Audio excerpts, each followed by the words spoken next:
성공학의 거장인 트레이시의 책에는 잠들어 있는 시간을 깨워라 이 책에 보면 천재들에게는 공통점이 있다고 말합니다. 그가 느낀 천재들의 공통점은 바로 경이감입니다.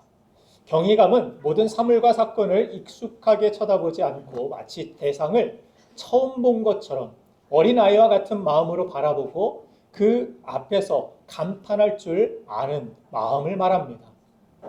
우리 옆 사람들 보고 한번 감탄해 보실까요? 옆에 앉아주셔서 감사합니다. 감사해요. 맨날 보는 사람, 매주 보는 사람입니다. 이 경이감은 그렇게 모든 사물과 사건과 사람을 익숙하게 쳐다보는 것이 아니라 대상을 처음 본 것처럼 그것이 감탄할 줄 마음을 가진 사람들이 천재들의 공통점이었다고 합니다.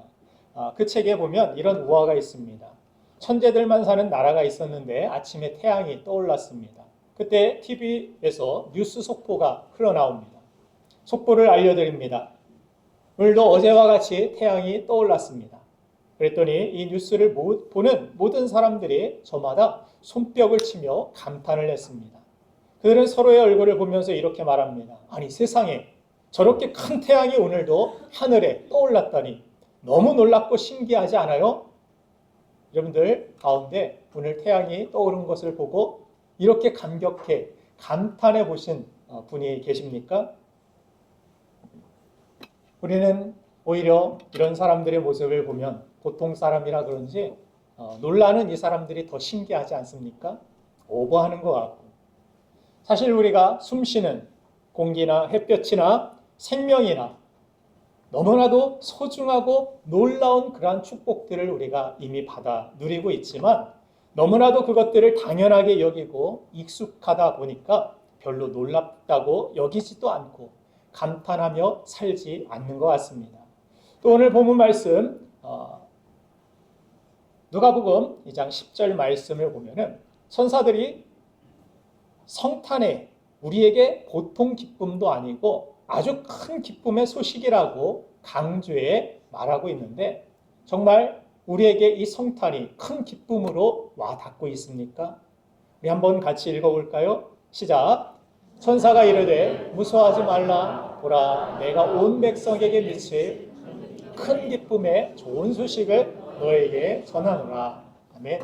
그냥 기쁨의 보통 소식도 아니고 아주 큰 기쁨이라고 천사가 강조해 이야기하고 있는 것을 우리는 읽어보게 되는 것입니다. 그런데 우리에게는 이것이 큰 기쁨으로 와닿지 않는 것.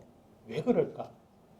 누가복음 7장 31절부터 32절까지의 말씀을 예수님께서 그 당시의 세대의 모습을 이렇게 설명해 주셨습니다. 같이 한번 읽겠습니다. 시작. 또 이 세대의 사람은 무엇으로 필요할까? 무엇과 같은가? 이르되 아이들이 장터에 앉아 서로 이르되 우리가 너희를 향하여 피리를 불어도 너희가 춤추지 않고 우리가 곡하여도 너희가 울지 아니하였다 하나 같더라. 아멘. 피리를 불어도 춤추지 않고 너 뭐하고 있냐 하는 냉소적인 태도로 예수님의 복음에 대하여서 예수님이 이 땅에 오심에 대하여서 사람들은 그렇게 태도를 가졌다라는 것입니다. 정말 좋은 것을 줘도 그것이 좋은 것인지 모르고 감격해하지 않는 그 세대의 모습이 그 세대뿐만이 아니라 지금 우리의 마음은 아닌지 우리의 태도는 아닌지 돌아보게 되는 것입니다. 이처럼 우리는 아무리 좋은 것이라도 시간이 지나면 무디게 다가오는 무디게 느껴지는 연약함이 있습니다. 처음 주님의 사랑을 우리가 깨달았을 때의 그러한 눈물과 감격, 처음 취직했을 때의 그러한 감격, 결혼의 감격, 또 자녀가 태어났을 때의 그러한 감격, 여러분들 그러한 감격이 살아있습니까? 요즘 혜인 자매가 우리 수요 예배 반주를 하고 있는데 반주하면서 제가 그 모습을 가만히 이렇게 쳐다보게 되었는데 미리 와서 막 열심히 준비를 하고 또 시작 전에 보면 이렇게 손에 긴장해서 땀이 나는지 손을 이렇게 긴장해서 땀을 닦고 참 긴장하고 준비하는 그런 모습을 보면서 목사로서 나에게는 저런 열심과 긴장이 살아있는가? 하나님께 대하여 그 처음 마음을 가지고 정말 떨리는 심정으로 하나님 앞에 예배자로 서고 있는가? 제 자신을 돌아보게 되었습니다. 요한계시록을 보면은 처음 사랑을 너희가 회복하라 이렇게 하나님 말씀하십니다. 어디서부터 이 마음이 떨어졌는지를 생각하고 그 마음을 첫사랑을 회복하라 하나님 말씀하십니다. 처음 마음을 유지하는 것이 얼마나 중요한지를 우리에게 말씀하고 있는 것입니다. 그러면 이 기쁨과 이 감격을 우리가 어떻게 회복하느냐가 참 중요한데 저는 그 해답을 천사와 목동의 모습에서 찾을 수 있다고 생각합니다. 오늘 본문 말씀 누가복음 2장 13절을 보면은 천사들이 하나님의 말씀을 전하고 나서 천사들이 사라지지 않고 이런 모습을 보여줍니다. 같이 읽겠습니다. 시작. 호련히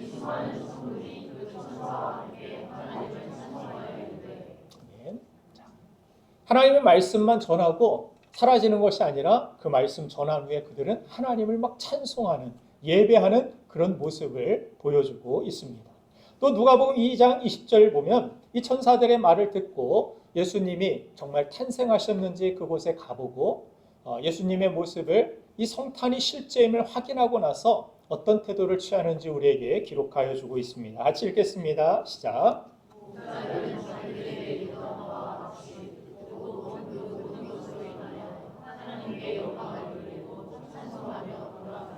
아멘. 하나님께 영광을 돌리고 예배하며 찬송하고 길로 돌아가는 모습을 보여줍니다. 이 동방박사들뿐만이 아니라 하나님의 은혜를 깨달은 모든 사람들은 한결같이 하나님을 찬송하게 되었고 예배하는 그러한 모습을 보여주고 있는 것입니다. 이것이 바로 하나님 주신 큰 기쁨을 누리는 비결이 된다라는 사실을 우리에게 보여줍니다. 그들이 예배를 드리고 찬송을 드렸다라는 것은 은혜 주신 하나님께 대한 기쁨과 감격의 표현인 것입니다. 우리는 기쁨과 감격의 표현을 할 줄 알아야 됩니다. 이 기쁨과 감격이라는 것은 어떤 상대방과의 공유를 뜻하는 것입니다. 상대방에게 있는 그 기쁨이 나에게 임하는, 또 내가 있는 그 기쁨이 상대방에게 전달되는, 그래서 서로가 서로에게 기쁨이 충만하게 만드는 그런 시너지 효과를 내는 것, 이것이 감격의 기쁨이고 또한 능력이라는 것입니다. 모든 것이 당연한 세계에 머무는 사람은 하나님이 주시는 기쁨을 모르게 됩니다. 모든 것이 당연하기 때문에, 새롭게 보려는 태도가 없기 때문에 그 사람에게는 모든 것이 당연하니까 뭐만 남느냐? 조금만 그 당연한 것이 사라지게 되면 불평만 남습니다. 그게 당연한 것이 아닌데, 그렇죠? 그것이 사라지면 불평과 원망. 이스라엘 백성들이 광야에서 했던 일이 그것 아닙니까? 하나님 계속 공급해 주시다가 하나님이 공급해 주시는 것이 잠시 끊기자 그들은 원망하고 돌을 집어들고 모세를 쳐 죽여야 된다라고 이야기하고, 하나님이 매장지가 없어서 이곳에서 우리를 죽이려고 만드냐고 하나님을 원망하는 그들의 태도를 보여줍니다. 하나님은 그 못된 버릇을 고치기 위해서 광야로 40년 동안 고쳐질 때까지 계속해서 빙글빙글 돌게 하시는 모습을 봅니다. 15일이면 약속하신 가나안 땅으로 들어갈 수 있는데 계속해서 하나님께서는 그들에게 훈련을 시키십니다. 무엇을 위해서? 이 모든 것들이 당연한 것이 아니다. 하나님께 감사와 영광을 돌리고 찬송하며 예배할 때 그들의 삶에서 나타난 대적들을 하나님께서 이기게 하시고 그들에게 모든 전리품과 승리의 영광을 주시는 모습을 통하여서 너희들이 해야 될 것은 이해가 아니라 원망이 아니라 순종이며 또한 하나님을 예배하는, 하나님을 기뻐하는 것이 너희의 힘이다. 하나님께서 말씀하시는 것입니다. 자, 그래서 모든 것들이 당연한 사람들은 원망할 수밖에 없고 지루하고 심심한 인생을 살아갈 수밖에 없습니다. 그럼 모든 것들이 새롭게 다가오고 감격해하는 사람들은 많은 것을 보고 항상 감탄하고 항상 행복해하고 주변 사람들도 같이 행복해하는 그러한 모습을 볼 수가 있는 것입니다. 우리는 하나님께서 보여주시는 것만 이해할 수 있고 보게 될 수밖에 없습니다. 낮은 수준은 결코 높은 수준을, 차원이 다른 수준을 이해할 수가 없습니다. 그래서 하나님께서 보여주신 만큼만 우리가 보게 되는 것입니다. 그래서 성경을 우리가 사사로이 해석하지 말라라고 성경이 경고하는 것은 하나님 보여주신 그것에 대하여 그저 순종하고 그저 단순히 믿고 따르는 것이 중요하지, 내가 추측하고 내가 생각하고 내 생각을 가지고 잘못 해석하는 것, 그것이 위험함을 우리에게 경계하고 있는 것입니다. 인간은 하나님의 뜻을 다 알려줘도 다 이해하지 못합니다. 그래서 분명히 우리에게 보여주신 것, 그것에 대하여 우리가 그저 감탄하고 예배하며 찬양하기를 하나님이 원하시는 것입니다. 그러면 나중에 이해되게 하시는 것, 그것이 믿음의 세계입니다. 홍해를 건너갈 때에도, 요단강을 건너갈 때에도 하나님께서 이렇게 가면은 이렇게 될 것이다, 여리고성이 이렇게 돼야 이 정도 각도에서 무너지고, 이런 것들 이해하라고 말씀하신 적이 없습니다. 그저 너희들은 입 꾹 다물고 그냥 여리고성 돌아. 너희들 그저 모세가 명령하면 너희들 홍해를 향하여 나아가. 제사장들이 먼저 요단강에 들어가. 발이 들어가자마자 갈라지는 하나님의 역사, 그때서야 비로소 이해되는 그 하나님의 능력을 그들이 보게 되는 것을 성경은 나타내고 있습니다. 그래서 우리에게 순종을 요구하는 것은 이해되면 가라. 하나님을 우리는 이해할 수 없습니다. 이 일이 정말 나중에 좋은 일이 될지, 나중에 나에게 더 안 좋은 일이 될지 모릅니다. 그렇기 때문에 우리 삶에 다가오는 어떤 일들에 대하여서 우리가 판단하지 말라.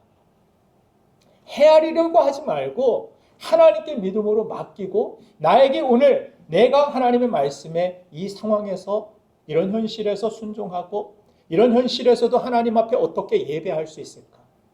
하나님이 주신 은혜에 대하여 어떻게 내가 감탄할 수 있을까? 감격하고 있는가? 이것을 점검하는 것이 더 중요하다는 것을 가르쳐 주는 것입니다. 그래서 가장 중요한 하나님과의 관계 속에서 이 예배, 이것을 성경에서 강조하는 것은 상대방을 기뻐하면 기뻐하는 그 대상의 기쁨이, 그 능력이 내 안에 충만히 임하기 때문인 것을 말씀합니다. 느헤미야서 8장 10절 말씀을 보면은 어떤 말씀이 있습니까? 자, 후반절 제가 읽어드리겠습니다. 근심하지 말라. 여호와로 인하여 기뻐하는 것이 너희의 힘이니라 하고. 하나님을 기뻐하는 것, 그것이 무슨 힘입니까? 예배 드린다고 뭐가 내 삶에 달라지겠습니까? 달라집니다. 하나님을 여러분들이 정말 기뻐하신다라면, 하나님과의 그 기쁨에 공유가 있다라면, 그래서 하나님을 기뻐하는 것이 힘이 되는 이유는 하나님을, 우리가 상대방을 기뻐할 때, 감탄하게 될 때 그 안에 있는 그 기쁨이 내 안에 임하기 때문임을 성경은 말씀합니다. 그래서 김정은 교수라는 분이 이런 이야기를 했습니다. 행복은 자기가 만들어낸 것만으로 이루어지지 않는다. 공유를 통해서 더 풍성해진다. 행복한 사람은 가족, 친구와 기쁨을 공유하며 나누는 사람이다 이야기했습니다. 반대로 우울한 사람은 정서 공유 능력이 부족하기 때문이라고 이야기합니다. 우울할수록 그래서 밖으로 나가서 여러 사람들을 만나서 감정을 공유할 수 있어야 된다고 조언합니다. 우리가 아무리 좋은 음식을 먹어도 관계가 어려우면 행복할 수가 없습니다. 성경은 잠언서에서 우리가 아무리 육선을 좋은 고기, 툭불러스, 한우를 먹어도 다툰다라면, 가족끼리 서로 다툰다라면 그 좋은 것 먹는 것이 무슨 의미가 있겠느냐? 그것이 행복이겠느냐? 오히려 작은 채소를 먹고 작은 것을 나누어도 가족이 함께 기쁨을 나누고 서로 감격하고 감사한다라면 그것보다 좋은 것은 없다라는 것을 가르쳐 줍니다. 우리의 신앙생활도 마찬가지입니다. 그래서 성경을 보면은 환경보다 더 중요한 것이 그래서 관계라고 설명해 줍니다. 우리가 구원받았다라는 이 말을 다른 말로 하면은 하나님 앞에서 의롭다함을 얻었다라고 성경은 말씀합니다. 이것을 신학적인 용어로는 이신, 칭의라고 그렇게 부르는데, 의롭다라는 의라는 이 헬라어 단어를 보면 디카이오 수네라고 적혀 있습니다. 디카이오 수네라는 것은 좋은 관계를 뜻합니다. 우리는 의롭게 되었다라니까 나는 의롭게 살아야지 이렇게 내 의지를 불태우는 사람들이 있는데 그렇지 않습니다. 신앙생활은 내 의지를 불태우는 것이 아닙니다. 신앙생활이라는 건 하나님과의 관계를 친밀히 만들어가고 가꾸어 나가고 지켜나가는 것입니다. 내 힘으로 신앙생활 하려고 하지 마십시오. 다 실패합니다. 내 의지로 내 믿음을 지킬 수 있다고 착각하지 마십시오. 그것은 교만입니다.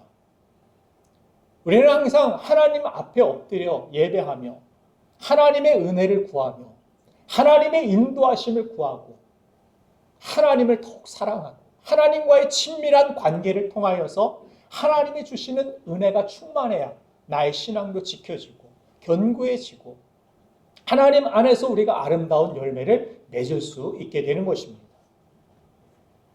그래서 의롭게 되었다라는 것은 디카이오순에 하나님과의 관계가 좋은 관계로 회복되었다 이런 선언인 것입니다.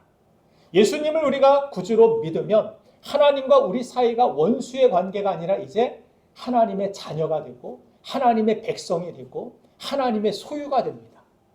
그래서 좋은 관계로 회복되는 것 그것이 바로 구원인 것입니다. 구원받았다 하면 나 구원이라는 단어 알고 있어 그것이 아닙니다. 나는 하나님과의 좋은 관계가 예수님 때문에 회복되었어. 나 하나님의 자녀야. 나 하나님의 백성이야. 내가 비록 부족하지만 내가 연약해 보이지만 내 안에 아직도 더러운 그런 죄악된 마음도 남아있지만 그럼에도 나를 의롭게 하신 하나님 그 은혜를 찬송할 수밖에 없는 것입니다. 이해하려고 해보세요. 이해가 됩니까? 여러분들 내가 구원받을 이유를 찾는다라면 여러분들의 모습 속에서 찾을 수 있습니까? 없습니다. 우리는 그저 찬송할 뿐입니다. 우리는 그저 그 구원의 은혜를 감격할 뿐입니다. 감탄할 뿐입니다. 그것이 예배입니다. 그것이 찬송의 이유입니다. 자, 그래서 우리가 하나님과의 사이가 좋은 관계로 회복되는 것, 그것이 바로 구원이라는 사실. 그 구원을 예수 그리스도의 십자가에서 우리에게 완성시켜 주셨다는 사실. 이것을 우리가 믿어야 하는 것입니다. 하나님은 그래서 관계를 통해서 축복해 주시며 십자가를 통해 우리는 알 수 있는 것이고 그 관계를 통해서 하나님의 일을 이 땅에서 하나님은 이루어 가신다라는 사실을 기억해야 하는 것입니다. 그래서 예수님은 우리가 과실을 많이 맺는 방법에 대하여 예수님 안에 거하라는 친밀한 주님과의 관계에 달려있다라는 것을 강조해 주셨습니다. 요셉을 보면은 감옥의 환경에서도 하나님이 그와 함께 하심에 그가 형통한 자가 되었다라고 설명해 주고 있습니다. 감옥에 있는데 무슨 형통입니까? 불행하다라고 다른 사람들은 다 생각할 것입니다. 그러나 그 사람이 형통한 이유는 감옥에서도 하나님과 함께 하였기 때문에 하나님과의 관계가 친밀했기 때문에 그것이 바로 형통이라는 것을 보여주고 있습니다. 실제로 환경은 당장 어려운데 그가 하나님과의 관계를 무엇보다 소중히 지켜나가니까 요셉은 결국 하나님의 축복과 영광을 누리는 하나님의 계획이 그의 삶을 통하여 펼쳐지는 위대한 인생을 살았음을 성경은 우리에게 보여줍니다. 이처럼 관계가 신앙의 핵심입니다. 그런데 여러분들 좋은 관계를 유지하는데 가장 중요한 것이 바로 감탄이라는 사실을 여러분들 아십니까? 이 기쁨이라는 것이 아까도 말씀드렸듯이 공유를 통해서 우리가 커지게 됩니다. 혼자 영화를 보고 혼자 어떤 즐거운 일들을 우리가 경험하는 것보다 그것을 함께 경험할 때, 함께 그것을 우리가 공유하고 이야기할 때 그 기쁨이 더 배가 되는 것을 여러분들이 경험해 보셨을 것입니다. 이 정서를 공유하는 가장 좋은 길이 바로 감탄입니다. 어떻게 보면은 우리 사람은 다른 사람의 감탄을 먹고 살아왔다라고 이야기할 수 있겠습니다. 복음적인 이 캐롤 중에 루돌프 사슴 이야기 이 가사를 보면은 루돌프라는 이 사슴 역시 산타의 감탄을 먹고서 죽도록 충성하는 모습을 봅니다. 루돌프 이야기 여러분들 잘 아시지 않습니까? 다른 사람들과 다른 사슴과 다르게 이 코가 너무 반짝여서 다른 모든 사슴들이 놀려대며 웃었다라고 노래 가사에 적혀 있습니다. 결국 외톨이가 되었네 하고 외톨이가 되고 왕따가 되었습니다. 그래서 산타가 등장해서 세상에 이렇게 특별한 코는 없다라며 헤드라이트로 쓰겠다라고 이 사슴 썰매를 끌어줄래라고 부탁을 합니다. 이 한마디 말에 루돌프는 감격하게 됐고 전 세계를 돌아다니며 죽도록 충성했다라는 복음적인 내용이 이 루돌프 사슴 이야기 아닙니까? 가정에서도 보면은 어린 아이들은 부모의 감탄으로 성장하는 것 같습니다.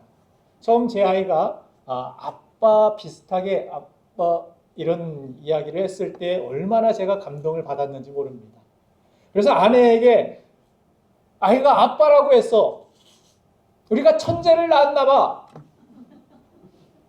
그랬는데 그 감탄이 아이를 건강하게 자라게 하는 것임을 제가 깨달았습니다. 첫째 딸이 조심성이 많아서 좀 다른 아이들보다 늦게 걸었습니다. 돌이 지났는데도 걸을 생각을 안 합니다. 기어다니고 있고. 그래서 걸음마를 지금 해야 될 때니까 붙잡고 서보라고 이렇게 해도 금방 주저앉고. 한 15개월, 한 16개월쯤 되니까 이제 화장대를 붙잡고서 다리를 막 오들오들 떨면서 개다리 춤을 추고 있습니다. 그런 가운데 제가 걱정하고 너는 왜 다른 아이처럼 못 걷니? 이러지 않고 우리 딸은 춤도 잘 추네. 그 모습 보면서 막 감격해하고 오히려 기뻐했습니다. 그래서 지금 뭐 잘 걸어 다니고 뛰고 달리지 않습니까? 한 걸음 내dir까 말까 하는 그런 모습을 보면서 오히려 그것을 왜 그것도 못하느냐고 하는 것이 아니라 오히려 춤을 잘 춘다라고. 한 걸음 걸었을 때 우리가 걷는 것 아무 일도 아니지 않습니까? 여러분들의 걷는 게 뭐 별겁니까? 뭐 별거인 분도 계시지만 한 걸음 걸었을 때 주변에서 막 박수를 치면서 우리 딸 걸었다고 막 감탄을 했습니다. 그 감탄을 먹고 아이는 그 다음 단계 뛰는 자리까지 나아가는 것을 봅니다. 우리 젊은 엄마들은 뭐 아이들 늦게 걷는다고 말이 늦다고 키가 작은 것 같다고 걱정하지 마세요. 작은 것에도 감탄하시길 바랍니다. 무엇이든 우리가 당연히 여기고 감탄이 사라지면 감사도 같이 사라지는 것을 봅니다. 매일 함께 여러분들 사는 가족이라도 자고 깨면 오늘이라는 날은 처음 아닙니까, 여러분들? 미래에서 오신 분 계세요? 네. 오늘이라는 날은 우리에게 다 처음입니다. 그러니까 가족들도 자고 깨면은 다 처음 만난 것이라 생각하고 만나서 반갑습니다 하고 막 오버하며 감격해하고 감탄해 보세요. 여러분들 만나서 반갑습니다 오늘. 집에서 많이 하세요. 집에서. 우리가 당연하게 여기는 그러한 것들에 대하여 감탄하지 못하고 정말 익숙함에 젖어서 은혜가 은혜인 줄도 모르고 그것을 표현하지 못했을 때 감사도 사라져버리고 감격도 사라져버리고 성탄은 그저 그냥 연말이 되면은 12월이 되면 여지없이 찾아오는 그런 어떤 행사의 날 이런 정도로 우리가 생각하고 있다라면 하나님께서 우리에게 당신의 전부인 가장 사랑하는 독생자 예수 그리스도를 주신 날인데 큰 기쁨의 소식을 우리에게 주길 원했는데 그거 별거 아니에요. 그게 무슨 큰 기쁨이에요, 성탄이? 그런 마음으로 우리가 성탄을 대한다라면 그런 예배자로 우리가 성탄절에 예배를 드린다라면 하나님께서 가장 좋은 귀한 아끼는 것을 주신 그 마음이 얼마나 아프고 얼마나 쓰리겠습니까?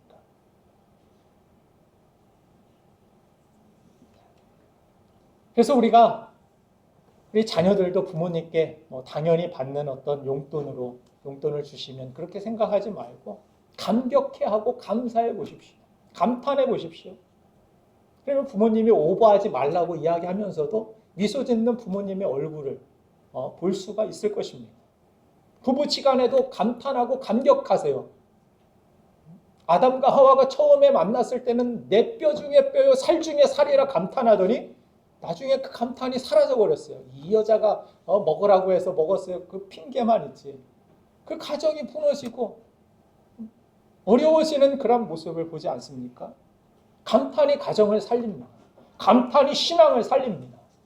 감격함이, 하나님의 감격함이 우리의 힘이라고, 하나님을 기뻐하는 것이 너희 힘이라고 하나님 말씀하셨습니다.